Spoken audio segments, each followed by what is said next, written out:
Jeremiah 17:9 that says the heart is deceitful above all things and desperately wicked. Who can know it?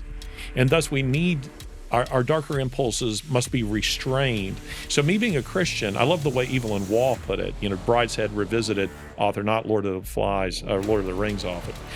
He said, someone said to him what a horrible person he was. And he said, yes, and imagine how much worse I would be if I were not a Christian. For the wrong to rule, the good must just stand idly by.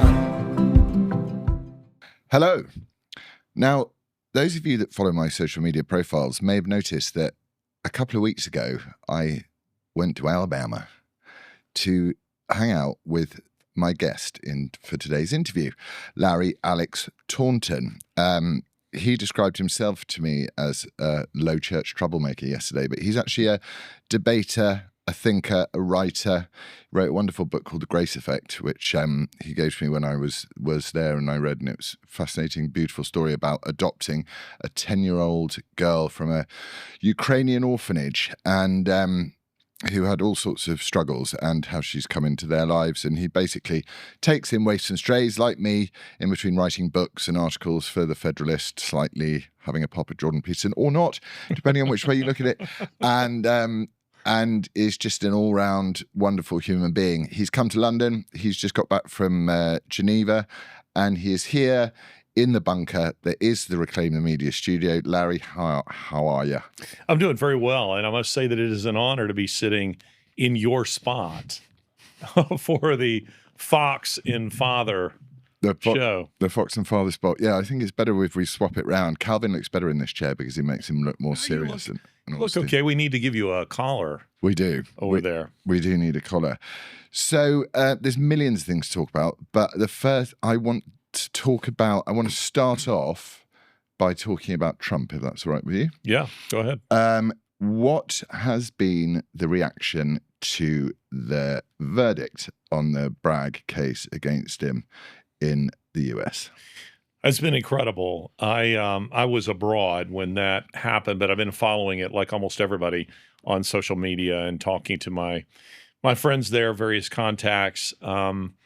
There's one side of the whole controversy that says that the left has gone too far, and the result is the fact that Trump has raised north of $50 million. I think he said $100. Is it already at $100 million? So he's raising all kinds of money on the backside of this. The left has achieved something I never thought possible, and that was to make Donald Trump look like a victim. I mean, a genuine victim. They've managed to do that. I think the left, maybe they're even thinking they've gone too far, because I'm not seeing the victory laps that I thought that I would see. I mean, we all knew this verdict was coming. I mean, from the moment the trial began, but I'm sensing that they think maybe they've gone too far. I mean, what's your perception of it all?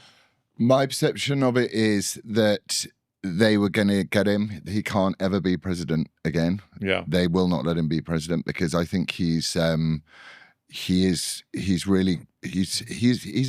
protective of America, isn't he, as a person? Yeah. But if they let him get anywhere near the White House again, then I do have a feeling that Joe Biden, his brother, his sister, his son, may all end up in jail, because they are actually crooks. To me, the Bidens seem like a mafia family.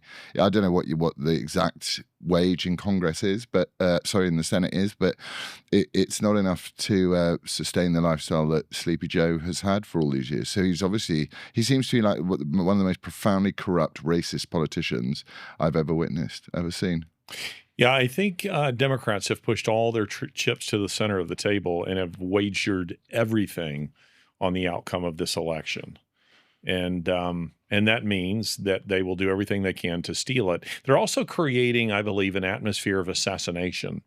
I don't think they'll go so far as to do that, but I think that they will create the atmosphere so that if someone makes an attempt or in fact does achieve such a thing, they'll go, well, we're horrified. We just never saw something like this coming. But in labeling him a Nazi, a fascist, it'll be the end of democracy as we know it. It'll be the end of America, the republic, you name it. They're creating that sort of atmosphere. They want him dead. They do, and it's this. I get very worried. I also feel stupid that I haven't started the interview by saying, "Can you tell everyone a bit about yourself?" So I'm an idiot, but we're going to find out about Larry as we go through the interview. So don't worry about it. I think that's what they've done. You were saying the left, and they say this thing about our democracy, which basically means our totalitarian state that you have to obey. Is it the left, or is it good and evil? Well, it's both. Typically, when I'm saying the left, I'm really referring to the global left, and when I'm talking about Democrats, I'm referring to,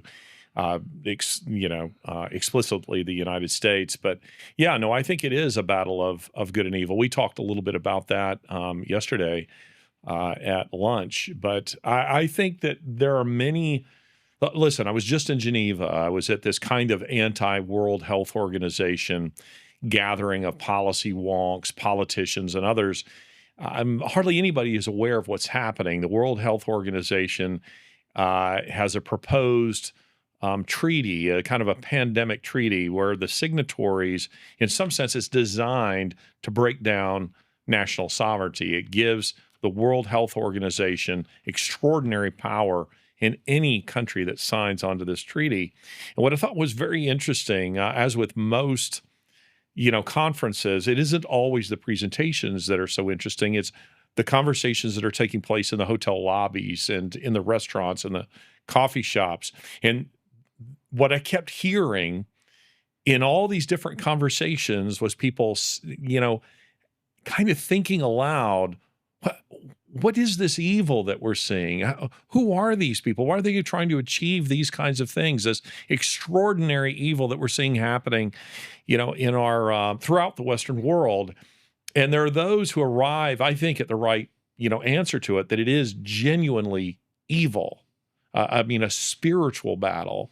And then there are others who still haven't quite gotten there. They're thinking, maybe we can oppose this through, just through elections and through, proper policy proposals. But I think it's much bigger than that. I think this is a spiritual battle. And until you really understand that, I don't think you're seeing the big picture of what's happening. Yeah, there is a. It's interesting that the British particularly fought so hard for Brexit, which was, supposed sovereignty and control of our borders, none of which we got. But when it comes to the health of a human being, they will hand over their own individual sovereignty. Yes. Rather than their national sovereignty. I find that very weird. And that means that people do not get it. They must not get it. They must think that their life, their actual living, breathing body belongs to the world. Yeah. Which it does in a way, I suppose.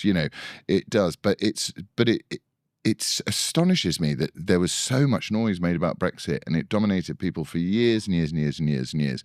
And yet this, which is a much bigger hand giveaway, because the WHO essentially going to have the power to introduce climate lockdowns and various things. That people just seem either unaware or apathetic or bored, or they just think if they bury their head in the sand, it'll go away. But it's the most egregious attack on the human being and the family and your right to make decisions for your own life that I've ever seen brought forward as an idea for legislation, and global legislation as well. So one world government, pure communist centralization, dreadful, terrifying stuff. And they know that stuff doesn't sell. They know that Marxism doesn't sell. Communism doesn't sell. Globalism itself doesn't sell. One world government doesn't sell. Fear sells. So they've learned that that's the way that you can achieve almost anything if you can create an atmosphere of fear. So, what they're doing, it's an old tried Marxist playbook, or should I say maybe also a fascist playbook, and that is where you create fear, you create the problem, and then you present yourself as the solution to the problem that you've created. And this is what they're doing. Yeah, and it's sort of going through almost Trump has said that he will not sign on to it. America won't be a signatory if he gets back in. I don't know what Biden's position on it is. I imagine it is probably to sign it. Oh, absolutely. Yeah. And I think they're driving it. It's part of a broader movement, isn't it, across all aspects of our lives to take control. My mother used to just say, the only thing she always used to say was, it's all about power and control. It has nothing to do with anything else. And this thought came to me yesterday when I was driving into London to see you, and I drove past the playground. And there was these kids. One of them was obviously bullying another kid, and they were sort of gathering around, and the guy was and it was not nice. And I saw the teacher come over, and I thought, that's life. That bully in that, trying to impose their will over other people. We just got a complicated systemic version of that in life. Grown-ups are no different. You made that point at lunch yesterday, and I thought it was an excellent point that the playground bullies are now, at the UN. They're now ensconced in London and in The Hague and in DC. It's the same program, just via more sophisticated means.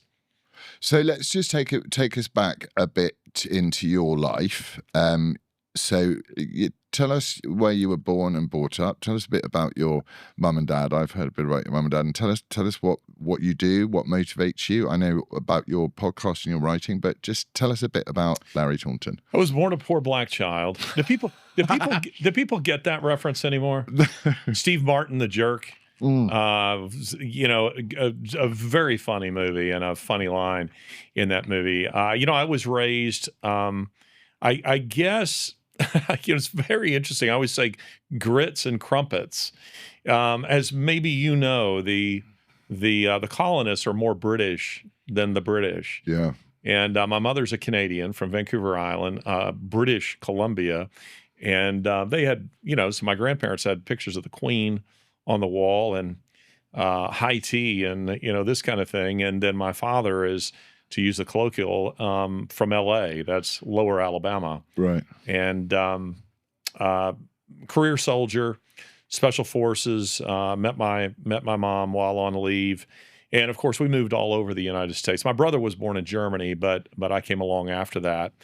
And so just about every place with the prefix Fort, seems like I lived there. I was born at Fort Benning, lived at Fort Campbell, Fort Lewis, Fort Gordon, all over, but very Southern, I suppose. But always mindful of the fact there was a much broader world, because I would spend my summers on Vancouver Island, and my mother was always reminding me, that there's more than just the United States, and I always, very patriotic. I think that's you can't, at least I don't know about now, but in the era in which I grew up in the military, there's a certain ethos that you inhaled through that.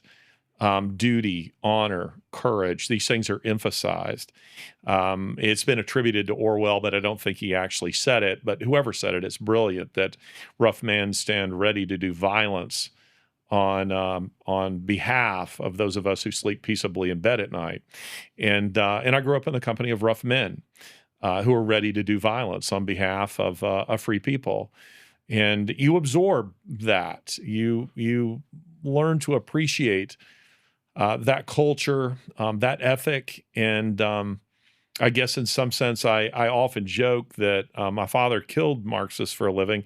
I suppose I can fight them on Twitter. Yeah. So stand against those things. But I grew up loving my country, and while at the same time appreciating other countries and other cultures. And I love people who are patriotic about their own. I love the fact that you love your country. Yeah. I love, Italians I love Giorgia Meloni, because she's, what was it that she said that got her elected? I'm a woman, I'm a Christian, I'm an Italian. I mean, I just love that. I'm not Italian, but that resonated with me, that she's a somewhere person, as Scruton would call them, not an anywhere person, which is why we've got all the woke flags. The military thing is interesting, because I think I was either reading or listening the other day that it's 1% of the American population is involved in the military, which means that about 3% of the American population even have any engagement with the military. But these kids and young men and their families, they tend to be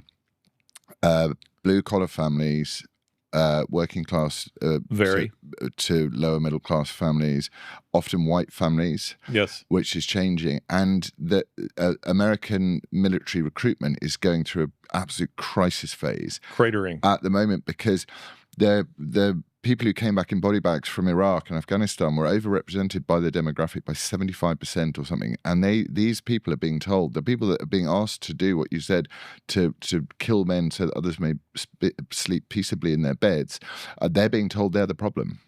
And by men that have never seen conflict. I mean, has Milley seen conflict? What's his contribution to the American military, to saving lives? Well, I remember a very, somewhat iconic Army commercial from my youth, and it would begin with helicopters and guys rappelling out of helicopters, and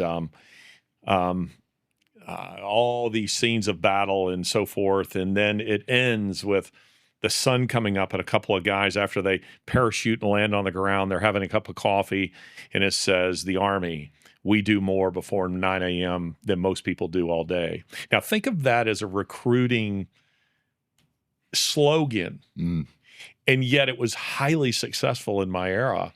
And it's gone from that to being all about you and rainbow flags and these kinds of things. And they're discovering that recruiting is cratering, that young men don't want that. The assumption was in a previous era that young men, they reach a place, you remember it in your teen years where you feel the strength of youth, the physical strength of youth coming upon you, and you want to test yourself. Maybe you do that through sports, or maybe you do it through, rock climbing or hiking or whatever. But the military was kind of a rite of passage. That's interesting to me that you say there's only 1%, because I would have assumed the number was much higher. And, my wife and I, Lori, who you've met, we've taken to watching, a lot of these old TV shows and movies and so forth, in part because you're not going to be surprised with something that, really offends you. And what has really struck us is these ones that we watch from, say, the 60s or 70s or even into the 80s, is that military personnel are throughout, like military families, and it entered into, the Vietnam era and so forth, and the Cold War, that was a part of popular culture. Now it's something that's kind of hidden away from view, and I would say the average citizen knows almost nothing about that world and that kind of life, and hence they know very little of the actual sacrifice that's involved. I was thinking about these are the kind of things I occasionally do think about, but Pericles, in his funeral oration, the famed funeral oration after the first year of the Peloponnesian War, and Thucydides' Peloponnesian War, a very famous classic work. But he says this, he says, "Happiness depends on freedom, and freedom depends on courage." Well, Abraham Lincoln was very familiar with that funeral oration and that line, and he used that in writing the Gettysburg Address, and thus he went to like Pericles, he went to the battlefield, to Gettysburg itself, where so much blood had been spilt, and thus he says, that this is the cost of freedom. Blood is the currency of freedom. And I think we've lost all that. And so now we have a privileged generation. And in the United States, something that is a little foreign to you here in Britain, and to certainly people on the continent as well, is that most Americans, 69% of Americans, have never been outside of the country. Mm-hmm. And that's hard to understand if you're not if you've been there. Yeah. If you've been there, you understand. But Britain would fit inside my home state of Alabama. And the idea, say, for instance, of my father or my father-in-law taking a family of 4 to Europe is just, it was, a man with a middle income, he's not going to be able to do that. He's not going to have the time off to do that. So the result is you take a fishing trip to Canada, or maybe he's been drunk in Tijuana, or maybe his honeymoon was in the Caribbean, but that's it. And so now you have a generation that is being told that America is awful, it's racist, it's backward, it needs to get in line with the rest of the world. And you have a generation that's coming up that's going, oh, wow, it didn't know this. Maybe we need to burn down our institutions. And that's what's happening, because they're so ignorant of their own history, and they're so unaware of the sacrifices that were made to achieve what we have in the United States. Do you think there's an element of a secular element to this, which is that people see suffering, they witness suffering, and they go, we must stop this. This must never happen again. And then people get affluent and leisured, and then they forget about it. And then they get curious about suffering again. And because what I sense in a lot of people nowadays, in the destruction of the West or the suicide of the West, however one wants to look at it, is that there's a real curiosity in suffering. So certainly in the pushing of the taboos, the sexual taboos around children and stuff like that, which is demonic and satanic as far as I'm concerned, but there's a curiosity in it. There's within a portion of the population, there's like, yeah, I kind of want to, I wonder what looking at someone massacred looks like. I wonder what a mass grave would look like. Maybe that's interesting. Maybe we do need to cleanse out again and turn ourselves back into beasts. Do you think there's a sort of an inevitability to that to that cycle, that the more free, the more rich, the more opportunities, young American people, a lot of young American people will have opportunities that their parents never dreamed of having. And I certainly, the opportunities I've had in my life, my parents never dreamed of having. So is there just a feeling that it's about time again? We need to see a war. We need to have something to really worry about, to stop us worrying about this rubbish. That's interesting. I'm mindful of what I recall one author saying, nations are born stoic and die Epicurean. There's so much truth in that. But I'm also mindful of something. My eldest son, Michael, who I think you met him. You did. We had lunch with him. Michael said he spilt a Coke all over your jacket. Yeah, yes, he did. He all over the table. He sure did. I should send him the dry cleaning bill for that. But Michael made this comment to me a couple of years ago that I thought was spot on. He said, Dad, your generation grew up revering the World War II generation. They were your heroes. He said, we were taught that it was the civil rights era, that generation. They were to be our heroes. And now our generation wants their own civil rights movement.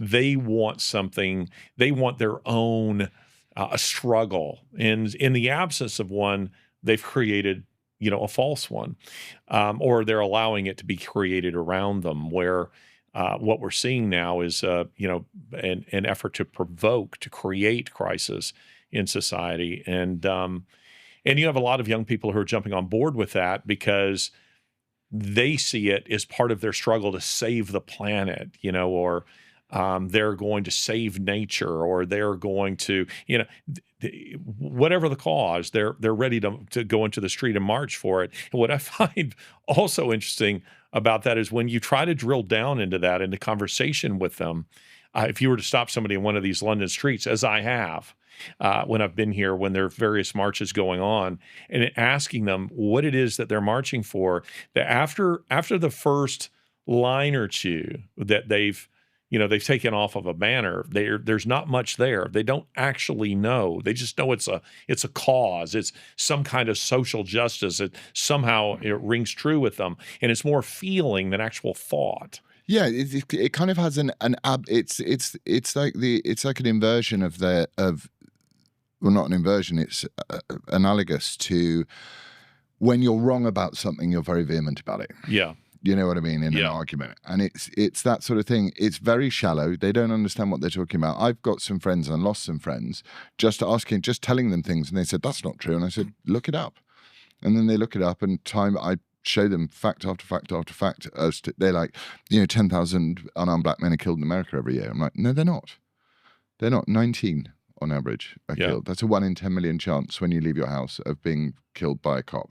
And it's similar with white men as well. So there is no actual police discrimination on unarmed black men. There are more stops on unarmed black men in traffic stops and various things like that. But these things are cultural, and they're based around the area and the crime rate within areas, and then you get into a much bigger conversation. But it is all based, this fake civil rights movement, which is turning it now into a very, very, very dangerous secular religion, has no substance to it at all. No, it's got no intellectual foundations. There's nothing good. There's nothing that anyone can say that you couldn't destroy their argument in. Well, not destroy, but just correct their argument. Yeah.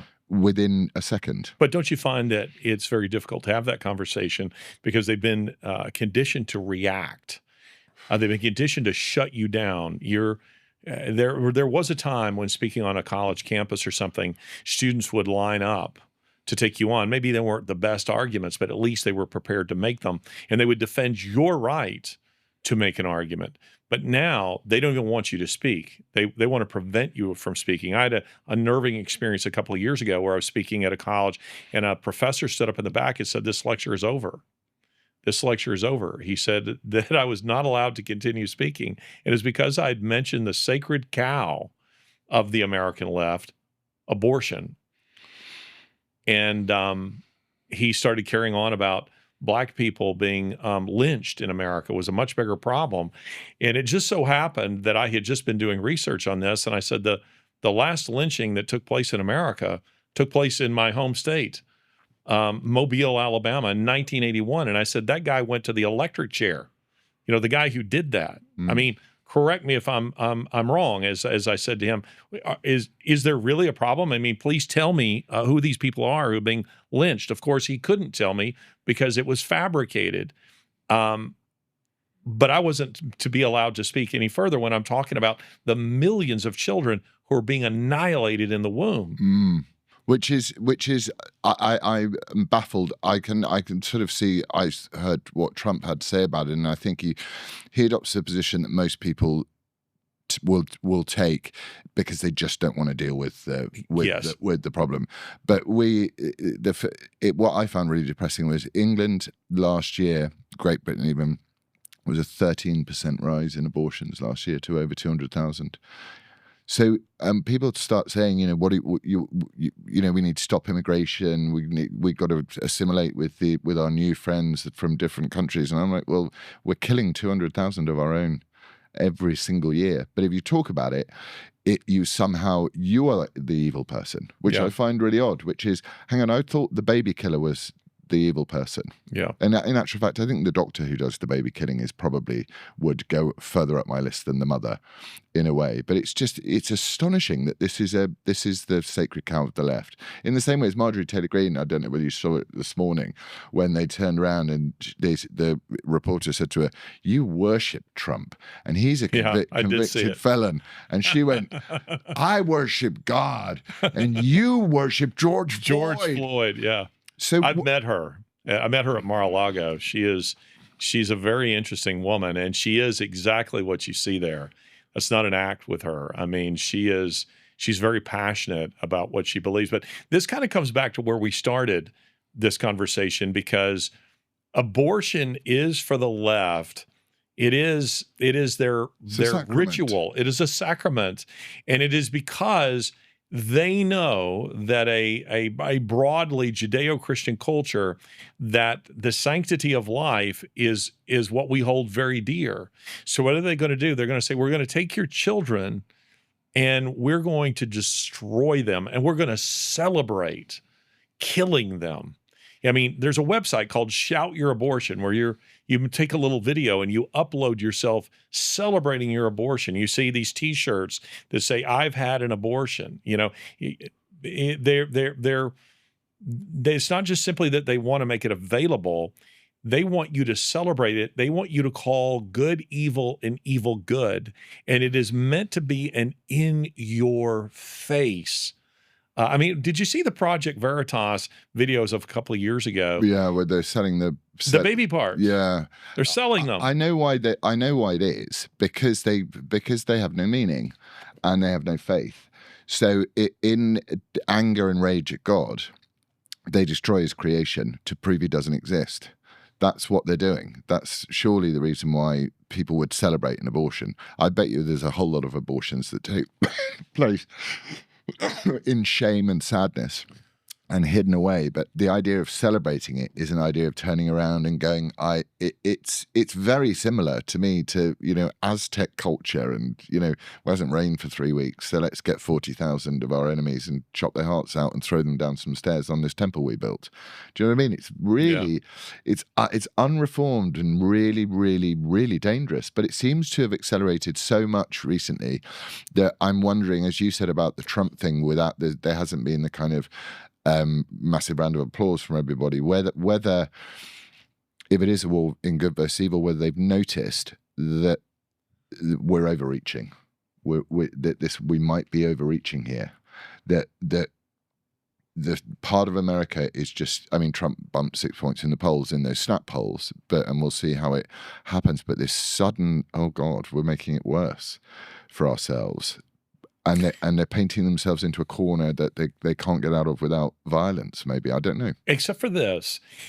Whenever you see politicians treat their constituents with utter contempt, which we're seeing in the United States, which we're seeing in Europe, we're seeing in South America, this phenomenon isn't unique to Britain. It is unique to America. I'm seeing it. Since the pandemic began, I've probably been in, 15 or 20 countries, and you're seeing it in all of them. The same tactics, the same kinds of policies that are coming out of places like Davos, for instance, that are pushing this globalist agenda.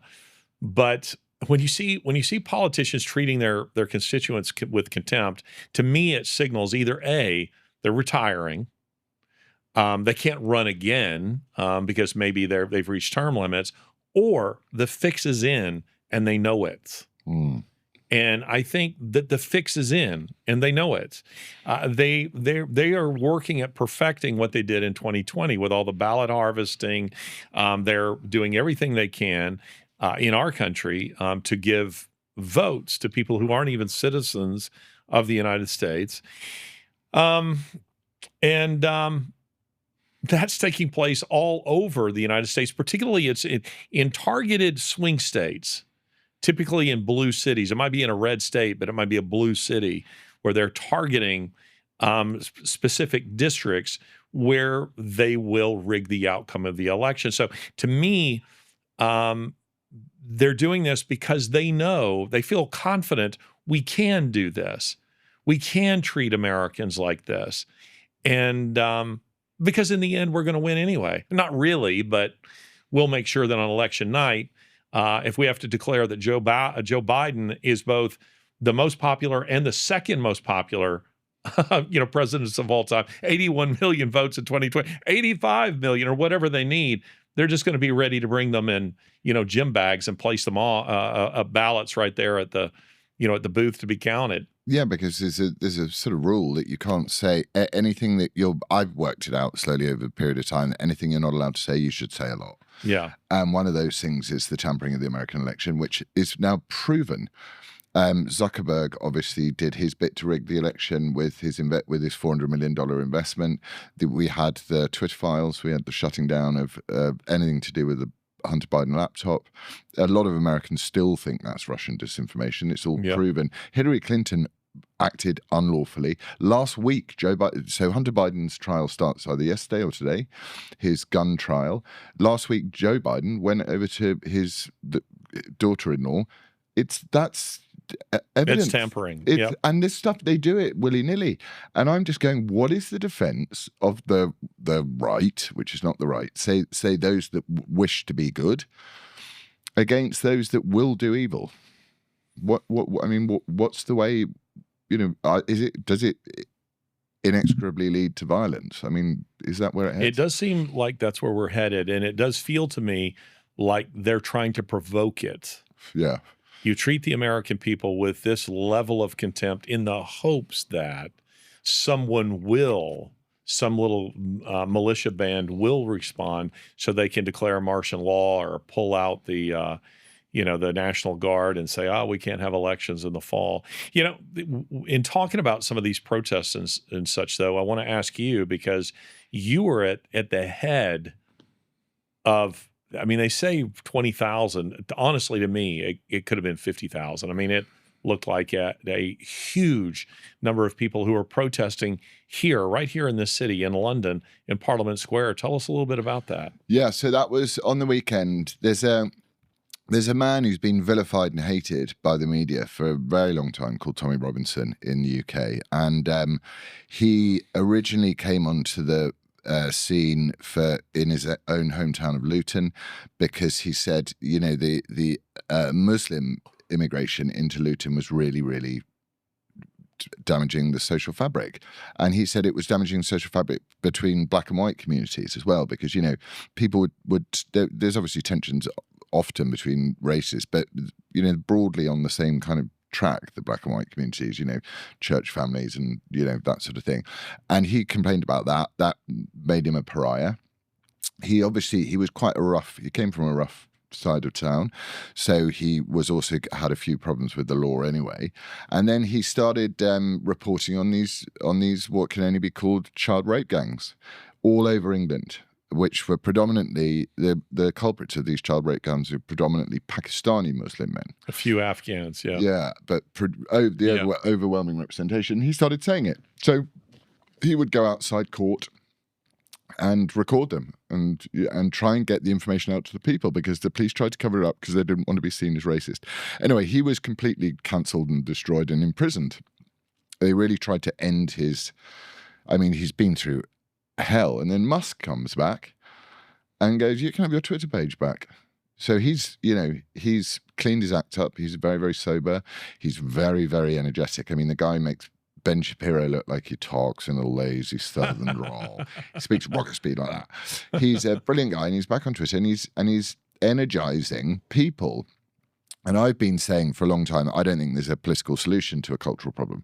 It's very difficult, especially if you don't have, I mean, we do now after Farage yesterday, but if you do not have a political party that wants to address the cultural issues of the day, which essentially almost all political problems are cultural problems as well, if they will just avoid it, there is no political solution. So we all got together, we have this group, and we're putting very slowly, we're going to do another one on the 27th, but just last weekend we did our first meeting to talk about, you know, free speech fundamentally, and then our a major objection to the two-tier policing that we see in London, where you can chant for the death of Jews, you can attack Jews in the street, you can, you know, anti-Semitism is just sort of, okay, totally fine, we sort of, it's not really that bad, brush it under the carpet, people get off. And, you know, yeah, if you are a black guy in an England flag, you'll be beaten, floored, and maced by the cops.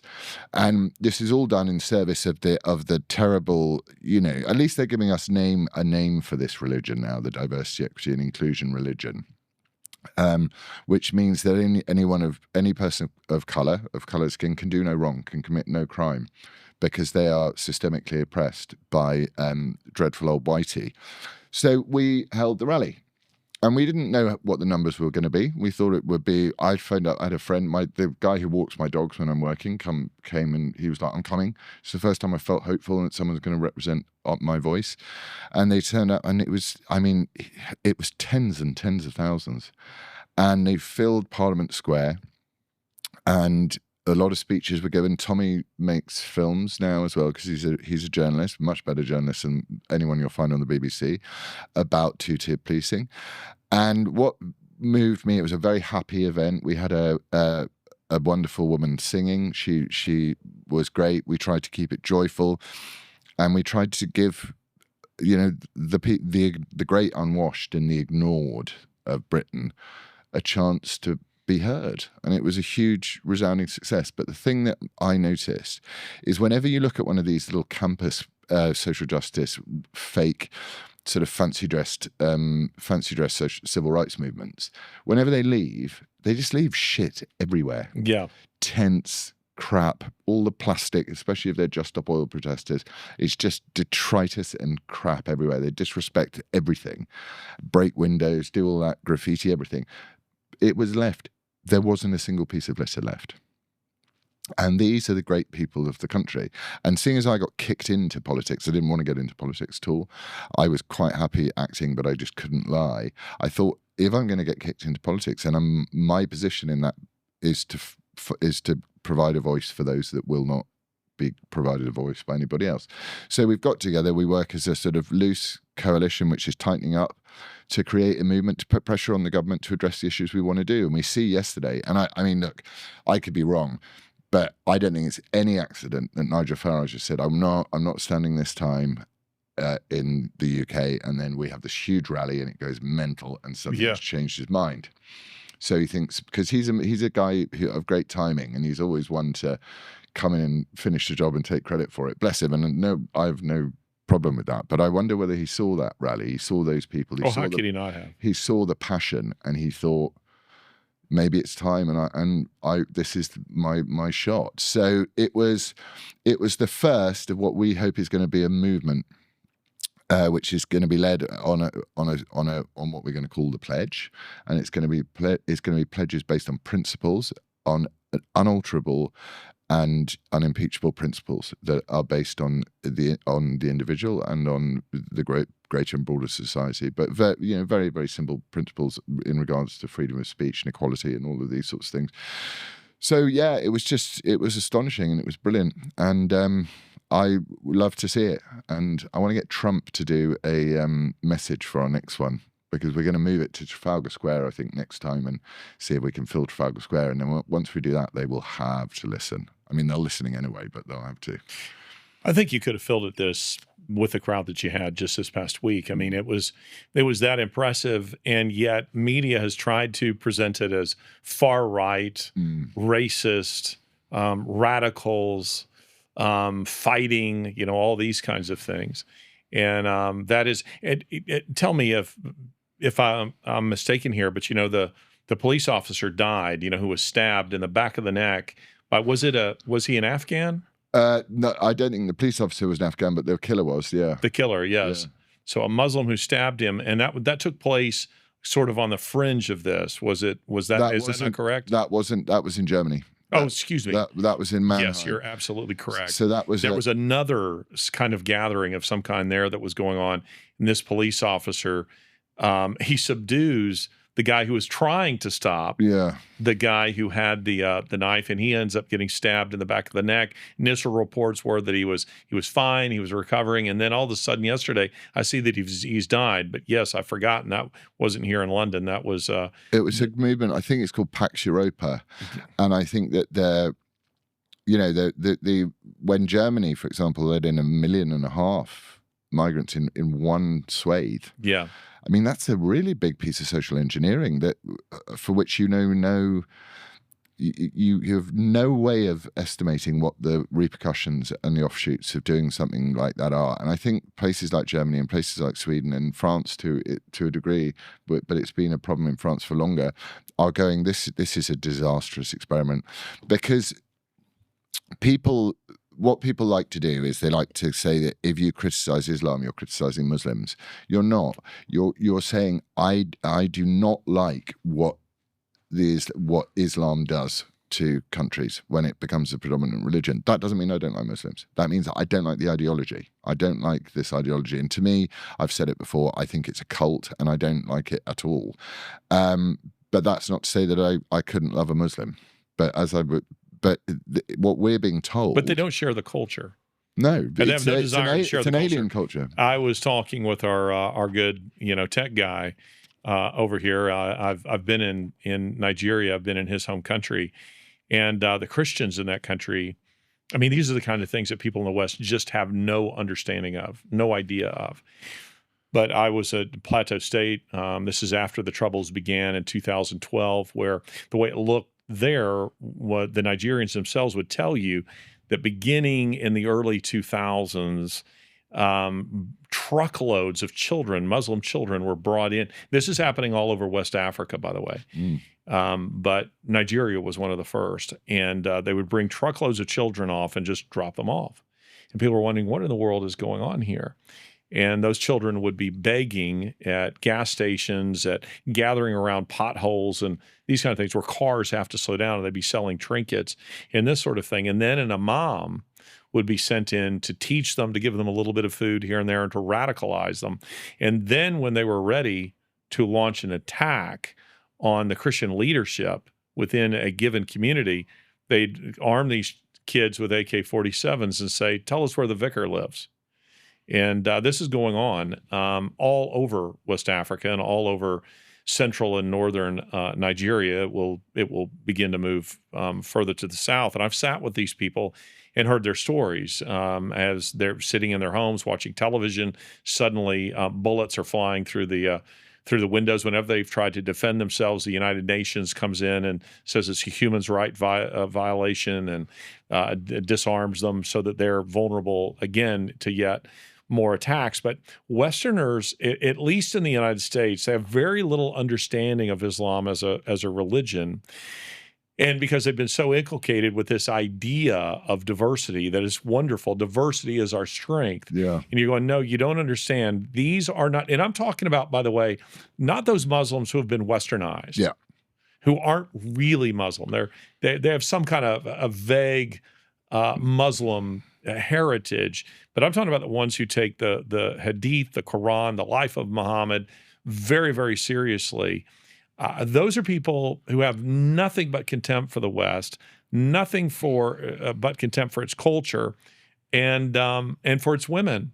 And so when you're talking about things like the Rotherham scandal, which you've kind of touched on, but those rape gangs are not just in Rotherham; they're everywhere. All over Europe. Almost no one has been prosecuted. I thought this was very interesting. I had breakfast with Melanie Phillips, who you will know, who writes for the Times. Gosh, I think it was 2016 maybe that on this particular occasion, the Rotherham scandal was still very much in the news here. And she was telling me that when that was first broken, that story was first reported by one of her colleagues, that the Times edited the story to say that the rape gangs were quote unquote Asians. And of course, the Chinese and the Sikhs and others said, hold on just a second. This isn't us. We're not the ones who are doing this. And the Times actually had to go back and issue a correction and say, well, it's Pakistanis and Afghans. But even then, they didn't want to mention Islam, which was key to what was happening. They didn't want to mention Islam with this guy in Mannheim either. They said, police officer dies at far-right protest. Yes. That's the BBC. That's reporting. Their headline. And that is, if they don't understand how much that is going to enrage people who have eyes and ears and can see it. And who know what the reality is. They know what the whole thing, they know what it's all about. And to me, that's pretty incredible, because oddly, it becomes racist when you make it about Afghans or Pakistanis versus about the ideology that they've adopted that says they can do this to non-Muslim women, that they're allowed to do this.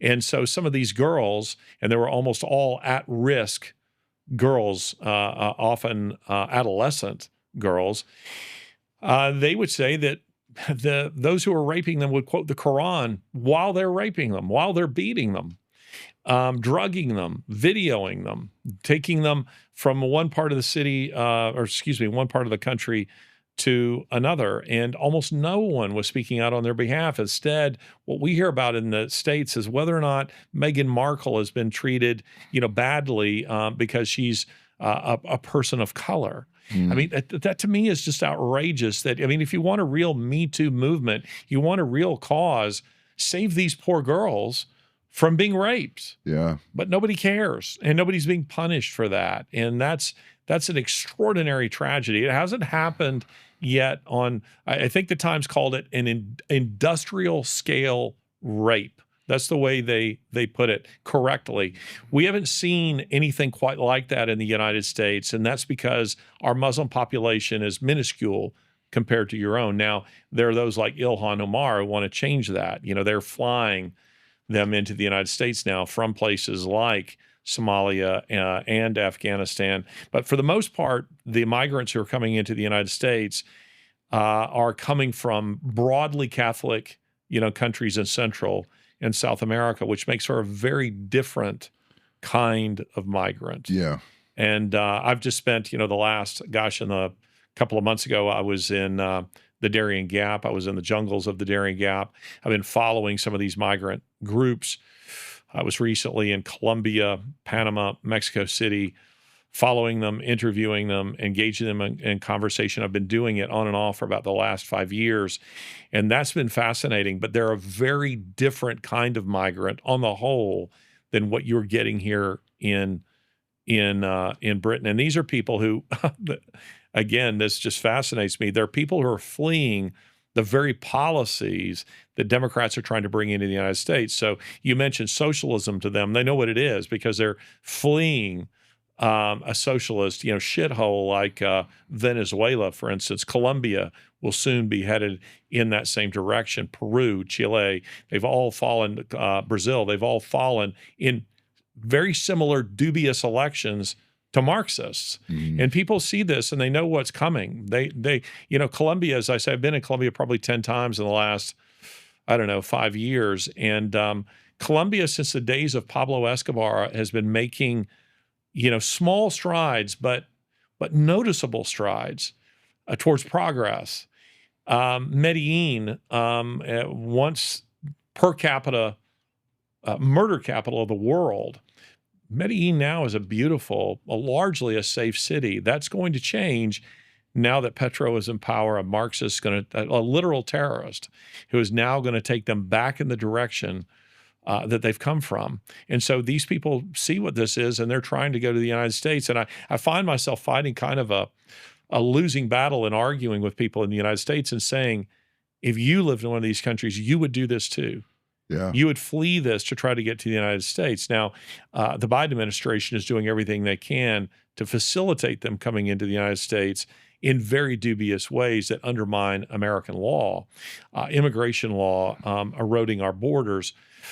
But on the whole, our migrant issue is different in fundamental ways than yours. There's a similarity in the fact that it's very interesting, as you said, that people flee shitholes in order to, as Trump calls them, people flee shitholes in order to turn the new place that they've arrived into another shithole. Yeah, and it's the same as people flee Sharia law in Arab countries, and they come to England and they try and impose Sharia law. Yeah. It's like, it's that idea of, I can't remember who said it, someone said it, I remember it really resonated with me in a book, and I think you then quoted Augustine back at me, which was, if you can't migrate intellectually, you migrate geographically. Yeah. If you can't allow your ideas to reform and refine, as Christianity has done, and it doesn't seem to be that Islam has done, then you just you have to spread out and take it out with you, and that's an existential threat. And I wonder whether what Biden is doing with his, I don't know, at least best, what are they saying, about 20 million, not just in Biden's, but in the last few years in Biden's, they're saying something like between about 5 million. Yeah. That what he's doing is he's replacing the black vote, who are now turning over to Trump. And that now he's going to get in a whole bunch of, a whole new bunch of brand new Democrat voters to pay for by, printing money and wiping off student debt and stuff like that. That's what's, Trump was the first person that actually made the border a really big deal. Yeah. Didn't he? Yeah, he did. Listen, I think that Islam creates cookie cutter societies. You only need to go to any truly Islamic state to discover this. And I've been in a few, and they're all the same. There's very little variation among them. I mean, they repeat the pattern. And what is happening in, say, moderate Muslim countries like, say, for instance, Turkey, is that eventually those missionaries, if I may call them that, these radical clerics, are sent in to make those Muslims who are associating with the Christian population and getting along just fine, to radicalize them. And the way they do that is to make them feel like bad Muslims. I recall one Muslim telling me that who had to meet in secret to tell his story because he was under a fatwa. I mean, there was an effort to murder him. But he said that the majority of Muslims, what we call moderate Muslims, don't want to read the Quran because they know what's in the Quran, and they don't want to feel like they're bad Muslims. And You've read the Quran lots of times. Can you just describe to me what the Quran, for those of us who haven't read it? It's unreadable, in because there's no central thesis. There's been numerous efforts to write and rewrite the Quran, unlike the Bible. There's been numerous efforts to try to change it. A friend of mine, Jay Smith, somebody you should get on this program. He lived here in London for 25 years and took on the radicals down at Speaker's Corner. And I would go down there with him on occasion and debate, getting literally up on the ladder there, and hundreds would gather around to debate a given issue. I mean, it's so funny. Years ago, CNN International, which is here in London, called me in the States and said, would you be willing to come on and debate free speech with a Muslim? And I said, yes. And then when I hung up the phone, I was like, yes. I mean, like, CNN International, as I was telling my staff, I said, I mean, they're in London. They could get a real Muslim. Well, the next thing I know is I find myself, I'm debating a former Baptist hippie Muslim from North Carolina who knows nothing about Islam, and she's defending free speech. And I said, no, that's your American Judeo-Christian roots that's speaking there. I said, name for me a single Islamic state where free speech exists, where church bells ring out. There isn't one. I mean, she knew nothing about, and this is the face of Islam that we're frequently presented with. It's not the real one. The real ones gather down at Speaker's Corner every Sunday afternoon at 2 or 3 o'clock, and you can have a meaningful debate with them there. It can be somewhat dicey on occasion. Jay has a nice scar right here at his neck where there was an effort to cut his throat after one of these debates, I don't know, maybe 15, 20 years ago. But what Jay would do is, he said we would go down there with carefully marked Qurans and would show them that this Quran differs from that Quran, from that Quran, from that Quran, from that Quran, and that and I don't mean, we're not talking about NIV versus... Yeah, exactly. Yeah. We're not talking about just some modest change in the language to update it so that people can understand what it actually says. But we're talking fundamental differences in those Qurans.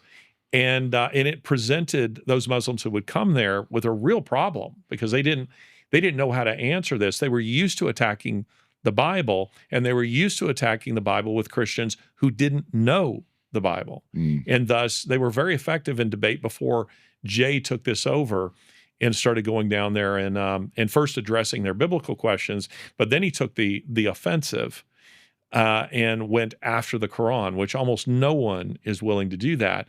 The Quran itself is, I mean, it's violent. I mean, if we set up, he does something very simple, so I don't want to take credit for this. This is the way he puts it. We always talk about the book and the man. So Jesus and the Bible versus Muhammad and the Quran. What are the differences? Well, Muhammad fought over 80 battles. Jesus fought none. Muhammad advocated rape. Jesus didn't. Muhammad was a misogynist. Jesus elevated the role of women, revealed himself, his resurrected self, first to a woman. Which, according to Jewish law at the time, they couldn't give testimony. I mean, this was by design. We're going to turn the culture, in some sense, kind of upside down. Jesus was a man of peace. Muhammad was a man of war. I mean, there are massive differences. And Jesus taught peace. That wasn't what Muhammad taught. So when you compare the book and the man, you begin to understand why there are fundamental differences in those societies that are deeply influenced by Judeo-Christian worldview, whether it's Christian or not. Britain has been a Christian society, and I mean this. I don't mean everyone. Well, our values, our institutions, our systems are drawn from it. Yeah, it has been fundamental to your culture. It has defined your culture, and now that is changing, because for the last maybe half century, Britain has been running off of the accumulated capital of a Christian culture, which has given life to its laws, to its literature, to all of its institutions. And a secularized Britain has discovered, at least some are starting to discover, that it's toothless against Islam. You know what the peak of church attendance was in Britain? When? The 1950s. I was going to say the 50s. On the heels of the Billy Graham Crusades. Wow. The heels of the Billy Graham Crusades. That was the peak of church attendance in Britain. But as Britain has suffered, and I will use the word suffered, under a radical secularism, the result is that you become much more vulnerable. And this is happening in the United States with the erosion of our own Christian institutions, our own Christian faith, that you become vulnerable to a virulent Islam because it's toothless against it. These are often people, listen, in some sense, I can have respect for the radical Muslim who truly believes in something. And see, Christians, real Christians can understand Islam, at least to this extent. The secular mindset says there's nothing worth dying for. I mean, this life is all you get. That isn't the way Muslims think. And if you think back to 9/11, for instance, all the head scratching throughout the Western world, and particularly in my own country, went along the lines of these people had to be crazy. I mean, who flies a plane into a building on purpose? It had to be just absolutely unhinged. Well, no, they weren't unhinged. It's a perfectly rational decision within the context of their own worldview, which says that a martyr achieves heaven, says that you get how many virgins? 72 or 3. I can't remember. you get your own, paradise as a result of that. So if you truly believed that your own family would be saved, for eternity as a result of your martyr's act, it makes sense within that. But from a secularist mindset, it makes no sense at all. Well, Christians at least can understand that. They can understand what would motivate them, while at the same time thinking, well, that's a false God, that's a false religion, that's a false hope. But I can respect that they believe deeply in their own faith and they're willing to fight for it. What in secularism is worth fighting for? Nothing. I mean, it's poisoned secularism, and it's poisoned our own Church of England, which I think is probably was worth doing anyway, because that Church of England basically was just Henry VIII's divorce court, wasn't it, at the end of the day? But let's switch on to, because people are finding out that you've done a lot of traveling, you've been to a lot of places. Can we just move on to Ukraine? Yes. And to tell us a little bit of the story of how Sasha came into your life, and then also to tell us about, why the West is fawning over Ukraine, because you've had a huge experience of that country, and there's a very famous, and if we can find it and put it in, we'll have a picture of Larry's conversation with Theresa May caught in stills, which is hilarious. But so if you could tell us a bit about Sasha, and then a bit about what your thoughts on Ukraine are and why the West is behaving in the way it is towards Ukraine. Well, maybe I should preface that by saying that my background is in Russian history, European history in general, Russian history. So I taught the subject for some time. I've spent a fair amount of time in Eastern Europe, in Russia, in Ukraine, and there's much I can appreciate about both, meaning I've met some amazing people within those countries. But as governments, they're deeply, deeply corrupt countries. They mirror one another in this. And before most Americans could find Ukraine on a map, so before our present war and any controversy over Ukraine, 2009, my wife and my 3 boys went to Ukraine with our church to work in an orphanage, doing things, Bible stories and playing with the kids and building them a playground, showers, just some basic things for these children who have nothing, because these are truly what Jesus called the least of these, people that, and within a culture like that, they just don't care about them. So these are children who are frequently subjected to sexual molestation, neglect of every kind, abuse of every kind. I only hint at the kind of abuse that Sasha suffered. I mean, if you really want to hear the real story, and even then she's withholding quite a lot. I did an interview with her. on my own show, and that got an awful lot of attention on the heels of the film Sound of Freedom, which deals with child trafficking, which Sasha knows quite a lot about. But anyway, while Lori and the boys were there, Lori sent me a lengthy email that sort of began like, "Hear me out," and it was, "We should adopt this little girl."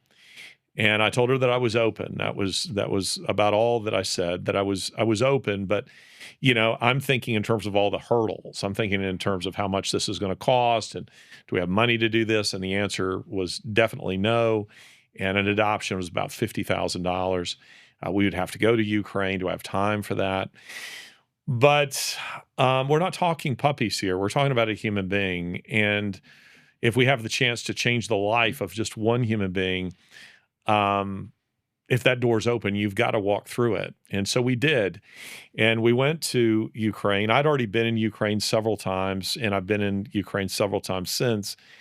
And so I was very familiar with the political culture, with the culture itself. And it was everything that I expected and worse, which is to say that Lori would be sitting in a meeting, say with some government official, and I would slip out of the room to go and snap pictures of the orphanage and to go places that they didn't want you to see, because they present you with, Ukrainians and Russians are very skilled at presenting you with the Patemkin village. Mm. The controlled Which is the tour.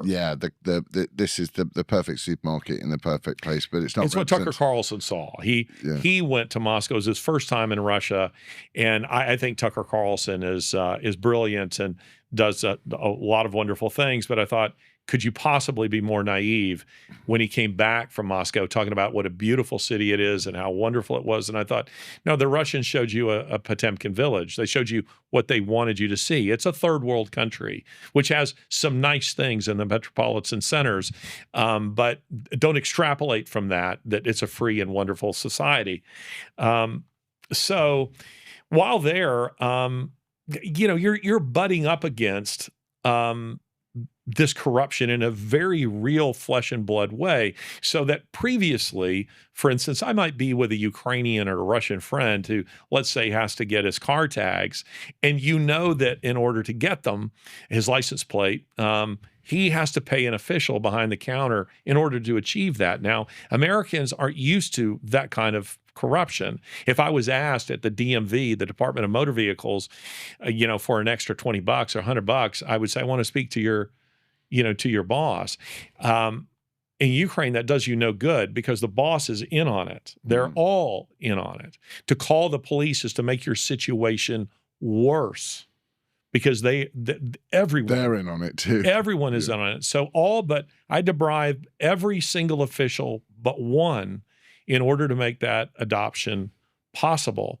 And as we're getting to know Sasha and we were discovering, the things that were going on in her life, what was kind of interesting about all this for me, Laza, was the fact that I had just come out of debating, Christopher Hitchens or something like that. And one of the things that always struck me about the new atheists is, while they might be very sophisticated in their understanding of geopolitics or, let's say, science, in the case of a Richard Dawkins, they're historically naive. And they would always talk about history and about atheism as though it had never been tried at a governmental level, which always struck me as incredible, because you're going like, are you familiar with Mao?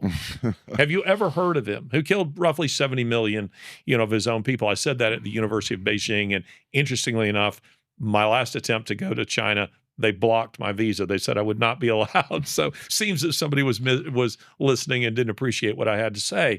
But Ukraine, human beings are just mere mortar, the brick and mortar for the building of the utopian state. Same throughout the whole of the former East Bloc, except for those places where there was strong Western, that is to say Latin Christian influence, like, say, for instance, Poland or Czech Republic. They've made the jump to a free society much more successfully than, say, Moldova or Ukraine or, of course, Russia itself. So this was the kind of corruption that we were running up against here. And I thought, I was blogging, some of this, and I got a call from a friend, and she said, "Stop it. Stop blogging this." She says, "This needs to be a book." And that became The Grace Effect, which you read. And because I'm an egomaniac, I had you read that book while you were sitting on my dock at my own house. Well, you did let me shoot ARs between. I did let you shoot ARs in between, so I did bribe you with that. Yeah. But Sasha's story is very powerful because we often, when we're talking about these kind of policies, and it's like a giant pincer movement into the United States or into the West. We have Islam on one hand, which we've just discussed, but on the other is this radical, militant secularism, and it's being driven by utopians who, like all utopians, they're interested in the millions, never the one. Yeah, they talk of the millions. The nameless millions. I love what Dostoevsky said, and I won't get the quotation exactly right, but he said something along the lines of, it's in the Brothers Karamazov, that the typical European liberal loves man in the abstract, just not in the specific. Yeah. They don't want to live next to them. They don't want to know them. They don't want to rub elbows with them. And I think that from a Christian point of view, we're interested in the one, not the millions. And philosophically, meaning we're interested in knowing that person who's right across from us, the person who is our neighbor, and knowing them and affecting and changing their lives, having an impact on their lives. In this case, our neighbor was Sasha, and we had the ability, the power, as it were, to have an effect upon her life. And so, and I have to say this too, Sasha's probably changed my life more than I changed Sasha's life. She would argue that, but maybe the point isn't that important. But the point is, she's a remarkable human being that I hope you meet eventually. She's thriving. She's a wife. She's a mother. She's a very good mother, and she was so worried that she wouldn't be, because she herself had been abandoned at birth and spent the first 10 years of her life growing up at 3 different Ukrainian orphanages. And it made her think, maybe there's something in my own DNA that will make me do that. And I'm like, no, Sasha, you won't do that. And you will be a good mother. And her own mother, I suspect, didn't have any choices. I theorize that her mother was probably a product of the orphanage system. They're kind of self-perpetuating because, as you see, they kick these children out of the orphanage at age 16. And where are they going to go? Well, what ends up happening is some mafia type says, here's $100. And what do? They go blow it at McDonald's, or wherever. And then they come back for more, and they say, well, now this time, I need you to do me a favor. And that usually means 60% of the girls end up in prostitution. Many of them are dead by the time they're 30. And Sasha herself was born HIV positive, and through no fault of her own. She inherited that from her mother. But once she came to the United States, her life was touched by grace in a very powerful way. And that disease is very well managed in her life now, and so that she can, she can be a mother. I mean, she didn't adopt her child. She. Can I ask a personal question? Is the medical technology, available to protect the child from inheriting the disease? It's very rare that the child gets the disease. Our granddaughter, Abby Kate, she did not inherit it. Or even, her husband. And it's because it's in a blood test, it's virtually undetectable. Right. So long as she takes her medication. And Sasha has to always be reminded, but she does. And she's healthy, she's thriving, she's doing wonderfully. But it's the difference. What I wanted to do in that book is to say, do you understand? Lord of the Rings author William Golding said this, and I just happened to find this. Lord of the Flies. Excuse me, what did I say? Lord of the Rings. I was right. Well, another wonderful series that my boys enjoyed, Lord of the Flies, and not Lord of the Dance either. So not Michael Flatley dancing around with his arm stiff at his side. His legs move about as though independent from his body. Yes, it's kind of funny to watch that, but. Lord of the Flies author William Golding, I found his book proposal online, for this book, he hadn't really published much of anything, and he had to say, to describe what he was planning to write, and then say what the thesis of this proposed book would be. And he said this. He said that it was his purpose to demonstrate that the problems of human society are the problems of human nature. And for me, that's so wonderful, because if you believe that human nature is the same the world over, which any intelligent person would believe, then the question becomes, well, then how do you account for a North Korea, say, versus a Britain or a United States? Well, the answer is found in the ideologies that they adopt. And some ideologies are like gasoline on the flame of our darker impulses. So a religion like Islam, which was invented by men for men, to say, you like violence, you can have it. You want to rape women, you can do it. You want to steal, pillage, you can do it. I mean, look at the kind of societies you get with that. Or a Christian faith that says, you're fallen. That you are fallen, Jeremiah 17:9, that says the heart is deceitful above all things and desperately wicked. Who can know it? And thus we need our darker impulses must be restrained. So me being a Christian, I love the way Evelyn Waugh put it, Brideshead Revisited author, not Lord of the Flies or Lord of the Rings author. He said, someone said to him what a horrible person he was. And he said, yes, and imagine how much worse I would be if I were not a Christian. Mm.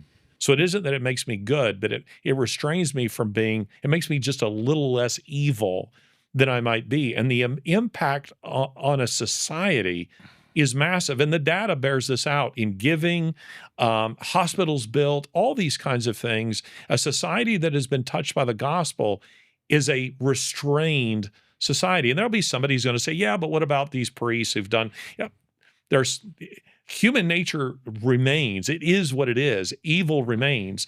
My own evil remains. Your own evil remains. But we become less evil than we might otherwise be, and it transforms the society. So what I wanted to do in that particular book was to say, let me show you the theories that new atheists act like this has never been tried. And I'm telling you that it has. For 75 years, Soviet atheists had their way with the economy, with the military, with education, with the whole of society as their own laboratory to do whatever they wanted. And it led to unrelenting backwardness, bloodshed, turmoil, genocide, spiritual, physical assassination.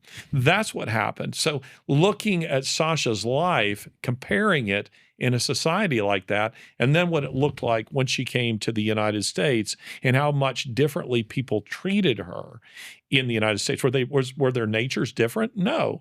But they had been influenced very deeply by a different ethos. Mm.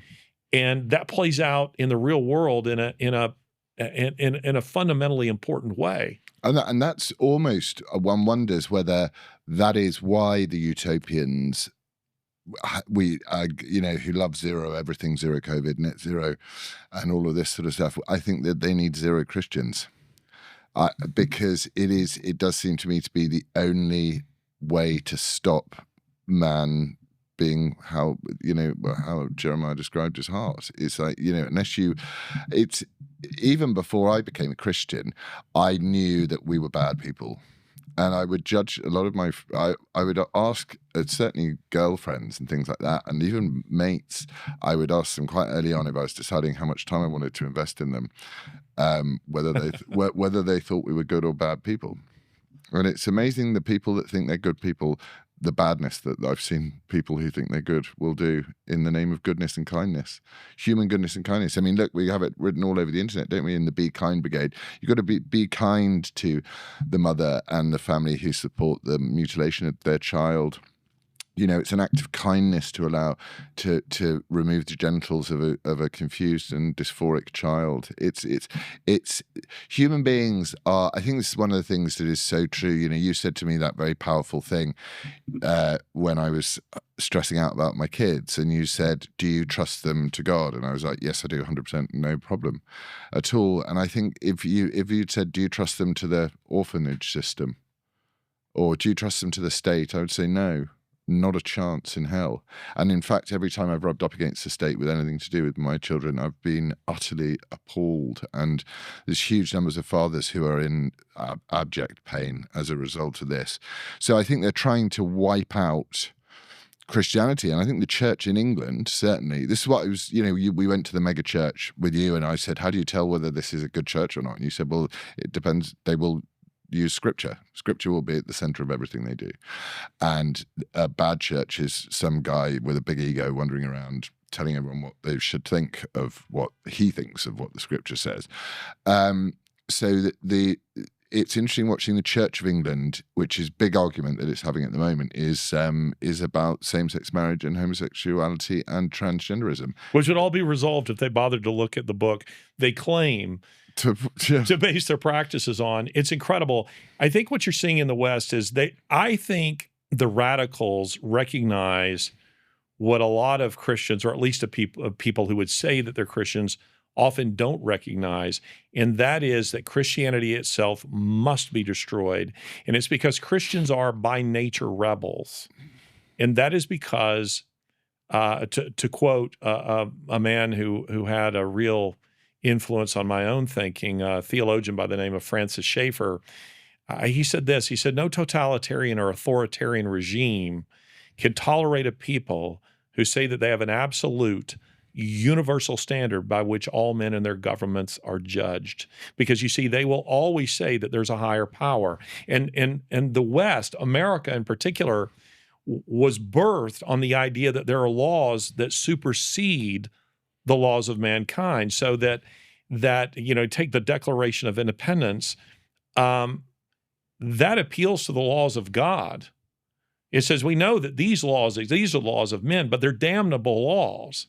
And we know that they're damnable laws because we hold these truths to be self-evident, that all men are created equal and are endowed by their Creator with certain unalienable rights, and among these are life, liberty, and the pursuit. So it's saying, yeah, we know what the law says, but there's a higher law, and we're appealing to that court, and thus we're condemning these. Schaeffer argues, and he's absolutely right about this. He argues that that's why Christianity has to be wiped out, because they wanted people who don't believe such things that will accept that the state is their God. Mm. That is the highest court. There's no law that sits above that. And that's where we find ourselves. And I think Islam is being used, the enemy of my enemy is my friend. And so Islam is being used as by the secularists as a weapon against Christianity, to destroy Christianity within the culture. So that's why there is this sort of very strange alliance between leftism and Islam.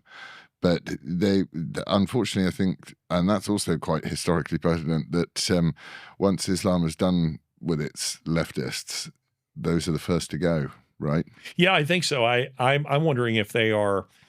I think they have miscalculated. I think they think, the WEF types, the globalists, I think that somewhere in some bunker where they plan these things, they believe that because they hold the levers of power, which in today's world are largely technological. They have the drones, they have big tech, they will have this sophisticated digital ID and currency system, that they'll be able to control vast populations of anybody, of whatever that ideological stripe. I'm not sure that's going to play out quite the way they think it is, particularly with the kind of numbers that we're talking about of Muslims that are now colonizing all over the West. But the fact of the matter is, Christianity, it has provided a basis for our freedoms in the West. And there are those who think they can kick out the substructure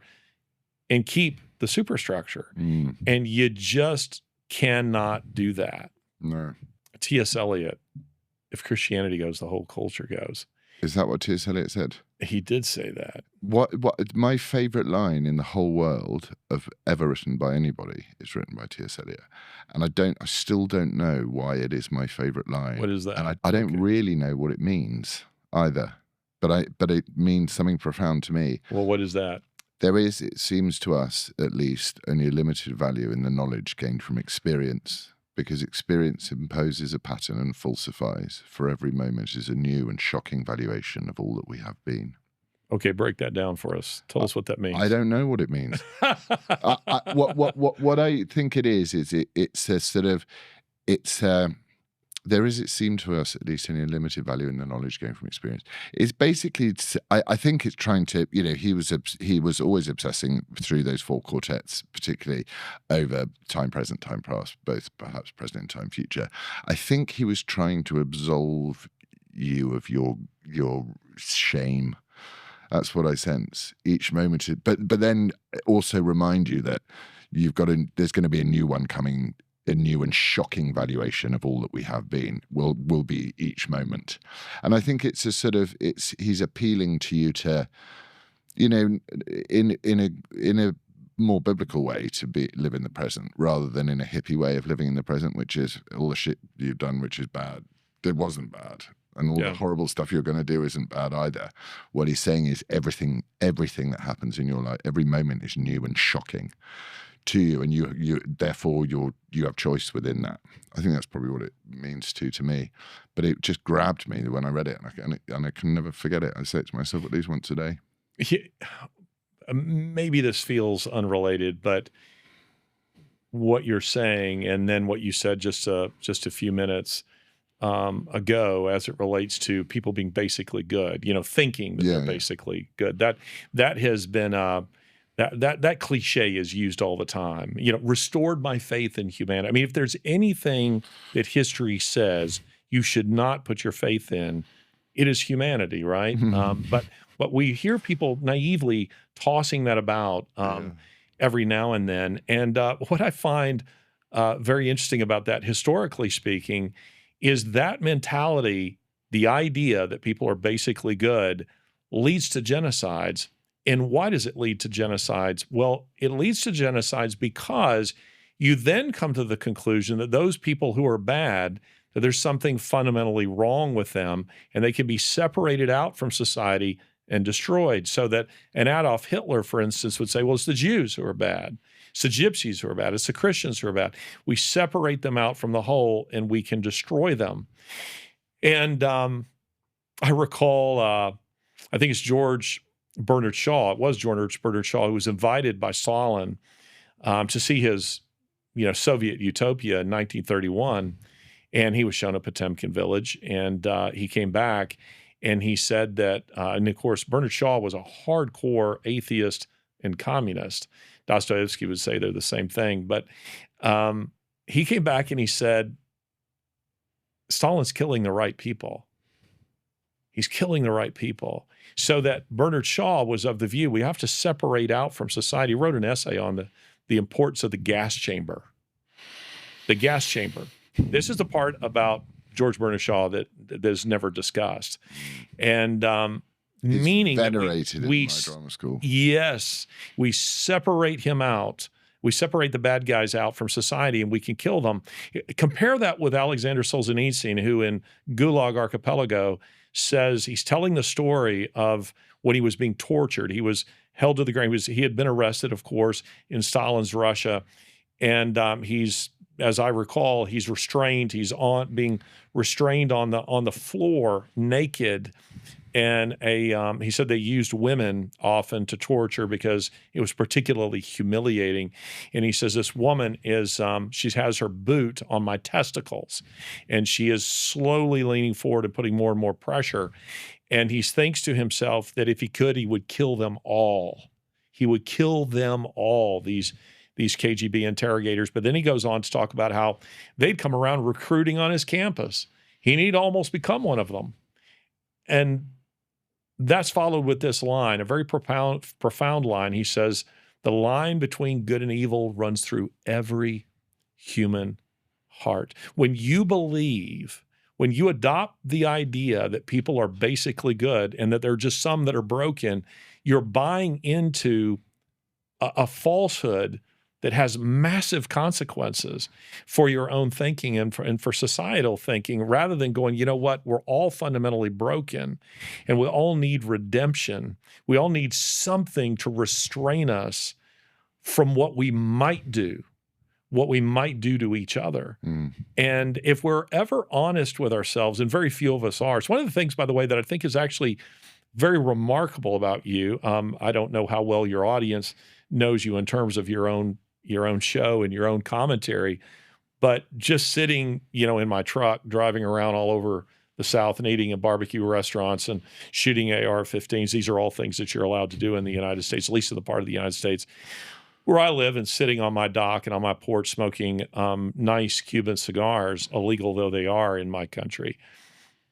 You are a remarkably self-aware person. And I detected this also in your dad at dinner the other night, and I thought, okay, he's come by this honestly.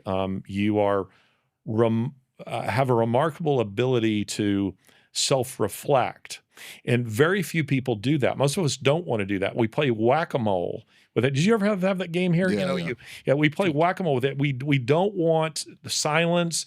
We don't want to be alone with our own thoughts. We don't want to evaluate ourselves because we don't really want to know ourselves because we're afraid of what we might find there. But when we are honest in evaluating ourselves, most of us want to say we're a good guy. Not as good as some, but better than most.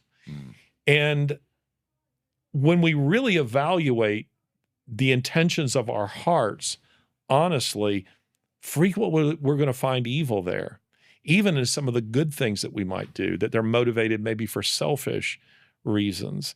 And hence the reason that we need restraint. We need redemption. We need something that is from the outside, not from the inside. Blaise Pascal said, do not look within for the cure to all of your miseries, for what you will find there is not the true and the good. Yeah. And it isn't. It isn't the true and the good that we find within ourselves. We have to look outside of ourselves. But the utopians don't think like this. No, I think that idea that you're fundamentally good is an excuse. I mean, obviously you say the repercussions are beyond, but it's an excuse to do evil. It's a free pass to do evil. I also think that... Whoa. Well, before you go on with that, explain that. Well, if you think you're good, then those that don't agree with you are not good. Okay. And therefore, the good thing to do is kill to get rid of them. Yeah. That makes perfect logical sense to me. I'm always shocked by the looks of the faces of the people that hate me, which I don't encounter too much, but I'm encountering more because I'm seeing a lot more of Satan in the world anyway than I've seen before. Maybe it's just because I'm closer to it in my little wars that I'm taking place in, but you can see it in their eyes. They want you dead.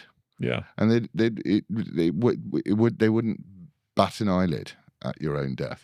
So I suppose the difficult relationship one has to have I'm very grateful for your compliment about my self-awareness, but you need to be able to manage a self-awareness correctly so it isn't self-destructive. Because if you're self-aware, you are seeing evil in yourself, then there's a slight desire to destroy yourself in a way. So you have to, I think as I grow and develop and understand what it is, what my faith is, I need to understand that it's not trying to kill me, and also you don't... Well, see, that's where you would go, wouldn't you? If there wasn't, I mean, I'm a Christian, and without that hope of redemption, I might contemplate killing myself, because I know if a Christopher Hitchens or somebody here would say, don't give up so easily, but but where do you look for that? Well, you don't find hope. There is no hope. You have to manufacture it. I mean, I've even had Dawkins more or less admit that to me privately. Nietzsche, guys like that who tell you that there's no meaning, their meaning is found in going around and selling books and telling other people that there is no meaning. I mean, even they have to manufacture it, but they manufacture it artificially, hypocritically. Yeah, don't worship God, well, worship me. Yeah, Yeah. that's exactly what they're about. But you've had, and maybe this is too personal, but you've had kind of your own spiritual epiphany, haven't you? Yeah, definitely. I have. And also I don't feel that I was at the wheel. I think I was just ready to be at the wheel. However I've ended up in this place, in this area, in this place right now is unimaginable to me in just 5 years. Did you feel like you had to hit bottom? No, because I don't think I really, in a way, I don't think I have hit bottom in a lot of ways. You know, in my backdoor ways. You know, the ways of that leave open a chance for me to run away. I think I haven't quite got there, but I certainly hit the end of lies. And the end of meaning, and the end of, I mean, when I think about show business now, I think I've been so profoundly moved by films, and I've seen films that are like, I remember leaving Good Will Hunting, or no, what's the one where Matt Damon and Ben Affleck, you know, and Matt Damon's a maths genius. Yeah, that's Good Will Hunting. Good Will Hunting, and you know he. And I remember seeing that in New York and leaving the cinema and just feeling like a different person. I was just like, this is amazing. Oh, it's beautiful. And now I look at it and I'm like, it's not the same. It's in celebration of something so different. And I wonder if that's because of the changing times or whether I'm more sensitive to it. But I certainly got to the point where I thought, this has nothing left to give me. Yeah. And I want to give it something, but it has nothing left to give me. So I can't lie anymore.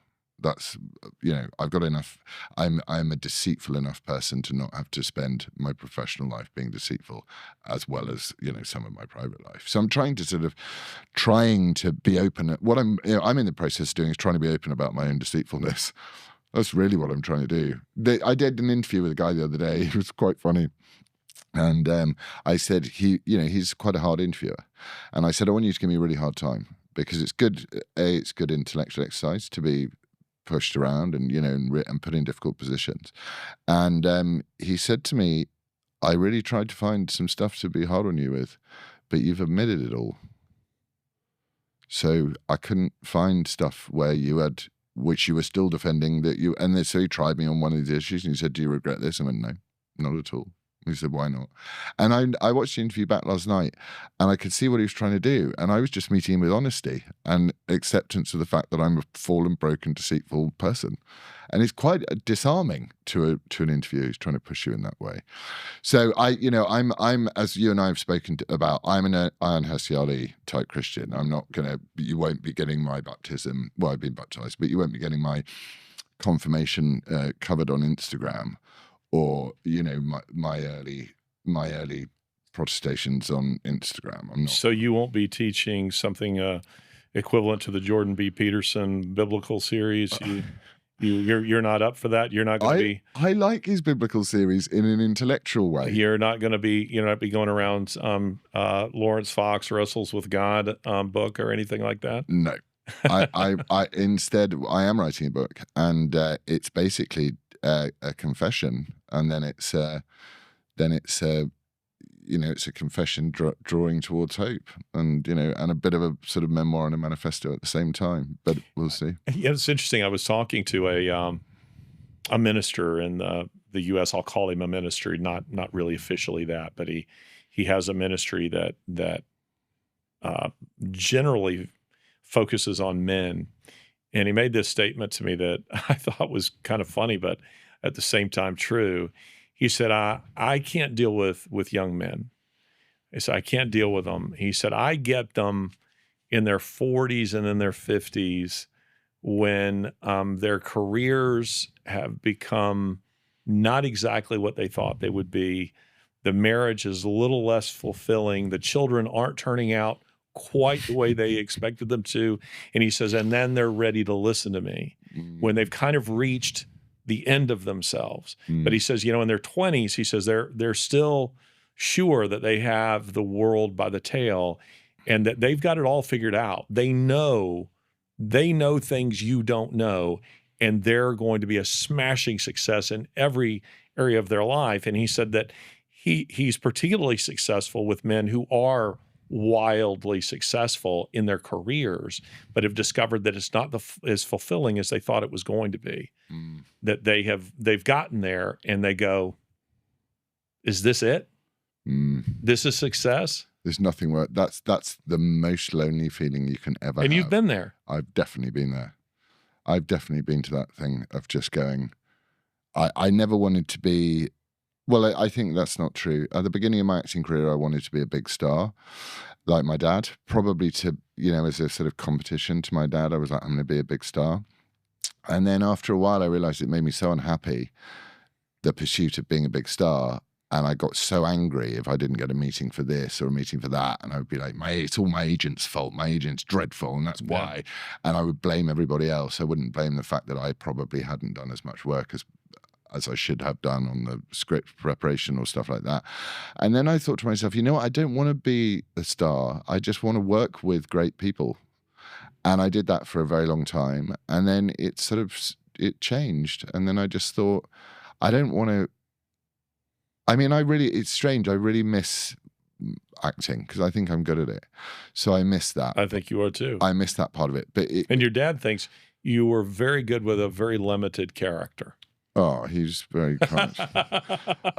Yeah, well, this is the problem with a character. It doesn't have many lines. I frankly thought that the character wasn't that limited, but what do I know? But it was funny. I'm joking. Well, yeah. Because we had dinner the other night, and our parents are our parents. They never cease to be our parents. No. If your dad's alive, when you're 60, he's still going to be your dad, and there's he's going to have to remind you of that fact along the way. But do you think you would have been ready for the kind of spiritual transformation that you have undergone and are currently undergoing? I sense that there's a lot happening with you privately when you were 25. No, when I was 25, I was a drug addict. Yeah. I was a drug addict from, I had a little break, I had probably a 2-year break, but I was I was getting worse and worse and worse until I was 35, 36, I think, is when I stopped taking drugs.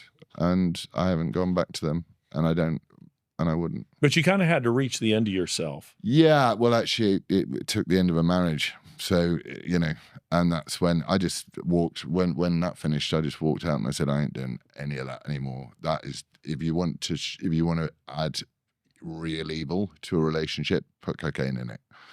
And you can really show that stuff is I can't even, I don't like being around. I can smell it when people have done it. I can see it in their eyes. I can hear it from a single tone in their voice. And, that's not me on any way saying I'm not full of the most egregious vices, but that particular cocaine is a dreadful, dreadful drug, and it did more damage to me that I'm still mending, actually. I had this thought after a similar conversation, and it goes something like this, but it dawned on me that there will not be a single, there won't be a sin represented in hell that isn't also represented in heaven, save one, and that's self-righteousness. Meaning there will be murderers in heaven, there will be thieves in heaven, there will be blackmailers, and you name it, drug addicts, you name it, and also in hell. But there will be no self-righteous people in heaven, and that is because the self-righteous man will never ask forgiveness because he doesn't think he needs it, and he will never grant it because he's sure you don't deserve it. Yeah, and it's those individuals who will never yield themselves to God's redeeming power. They never will.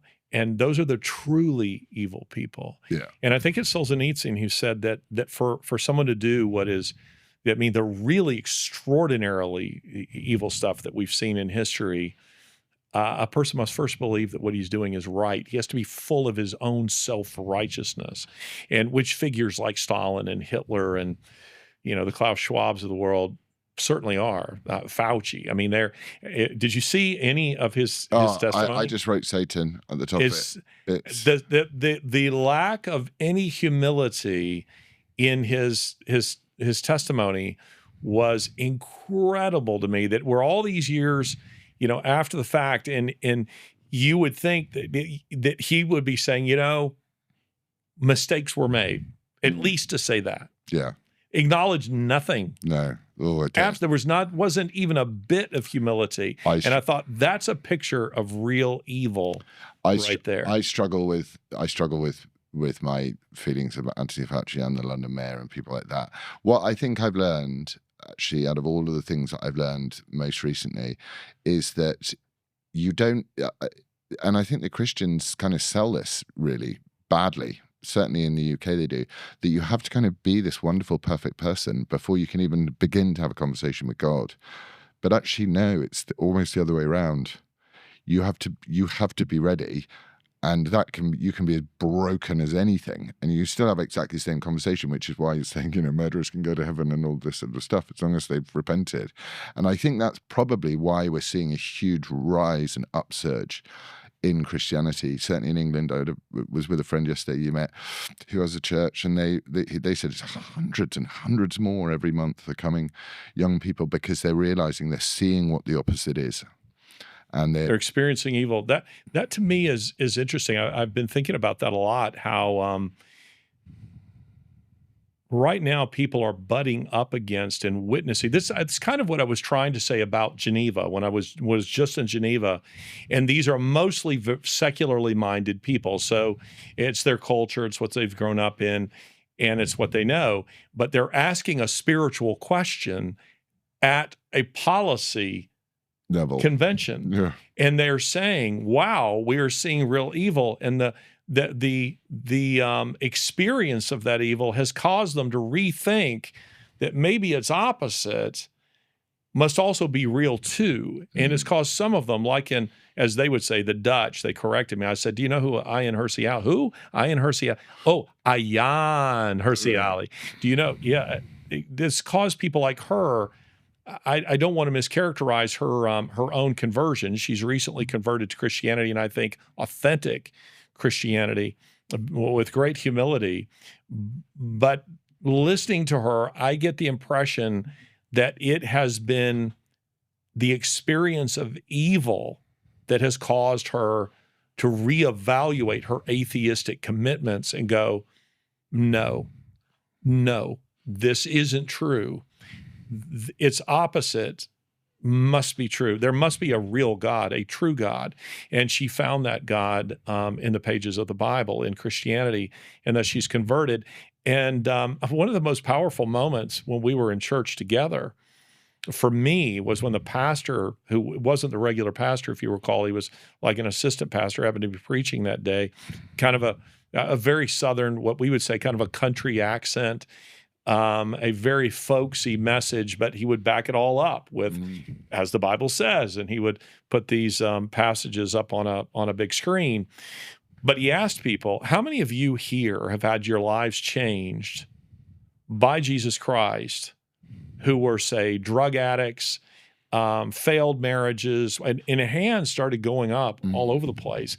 And I thought that's so powerful, because at the same time in Birmingham, there would be a number of other churches that would be preaching a social gospel, not from the pages of the Bible. And everyone sitting out there, they are full of their own self-righteousness. And if a question like that would be asked of them, not a hand would go up.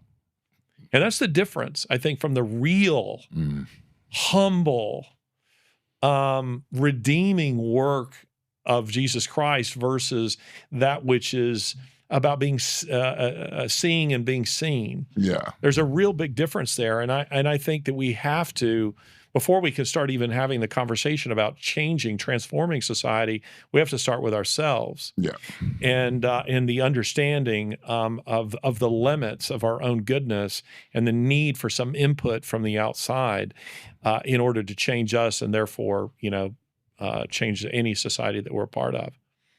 And that's the message. It's a simple message. And your car, I think, will get towed very shortly It is getting towed very shortly. if we don't end this. Yeah, it is. You know, this will probably be The last time I drive. well. I don't know how often we'll have the opportunity to sit in the same room. We're going to start a together, show. but we're doing this show, and we're going to do a call show. it. WTF. Which doesn't stand for what the fuck. It means the world according to Taunton and Fox. It will be coming to you soon. And rather than us doing this, which is just you getting to know Larry a bit better and him and us talking, it's going to be the world according to Taunton and Fox. So we look forward to sharing it with you. And by the way, I have to throw this. You know who I'm about to see Who? in just a couple of days? Who? The guy who normally sits in that chair. Calvin in Alabama. It's so funny. I'm here in London. He's in Alabama I know. right now, and he's going to come and see me in just a couple of days. So Is he going to stay over? yeah, I don't know. I don't know what his plan. He's welcome if he wants to. Get him to stay over. He'd love nothing more than the evening on that dock, the morning on the porch. I get the impression he's going from meeting to meeting to meeting. Yeah, but he didn't even know really about me until he should stop. I think that's one of the things. I love you, Cal, with all my heart, but he does need to. He doesn't do much looking after himself. He does a lot of looking after other people. So a day of just being sat. He's welcome on a porch and then on a dock. I would enjoy that very much, getting to know him. So we're going to bring you guys a show, and I love you, Larry. Thank you, and it's been a great honour of my year to make you as a friend and someone to guide and help me. It's going to be a lot of fun. Amen. Cheers, guys.